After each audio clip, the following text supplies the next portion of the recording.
Политически коректни позитивни приказки. Епизод 6. Трите прасенца. Живяла някога в Ямбол една стара свиня на име Роза. Тя си имала 3 прасенца. Преди тях имала поне 10 и кусор, но не знаела колко точно, защото можела да брои само до 10. Но те си имали вече семейства, така че приказката е само за 3 прасенца, които живеели при нея. Един ден Роза им казала: „Деца, я ходете да живеете по Софията, защото тук в Ямбол стана голема кочина.“ 3 прасенца се разциврили, но тя ги мотивирала с няколко градивни шамара и те отпрашили към София. Първото прасенце бродило и накрая намерило една подходяща ливадка край студентски град. То много си мечтаяло да стане студент, за да ходи по тия хубави заведения. Прасенцето си построило една сламена колибка, която не му трябвало да е здрава, само колкото да крепи сателитната чиния. За зла беда минал един вълк.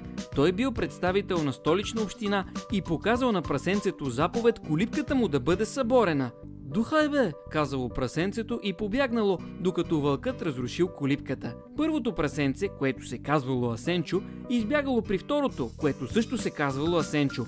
Асенчо, вторият, си бил направил колибка в квартал Христо Ботев, за да бъде сред свои. Неговата къщичка била от пръчки, по-здрава, за да може да крепи 2 сателитни чинии.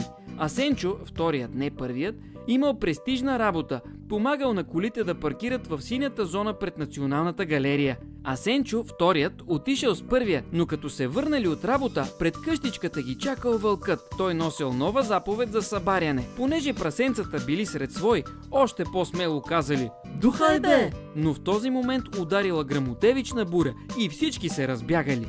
Асенчо и Асенчо отишли при третото прасенце, Роналдо, с надежда да ги подслони. Те останали много доволни, защото той живеел в къща от камък, която никой не може да събори. Централния софийски затвор. На Асенчо и Роналдо много им харесвала храната, най-вече, че я дават редовно. А освен това, те се научили на четмо и писмо. Край на позитивната приказка.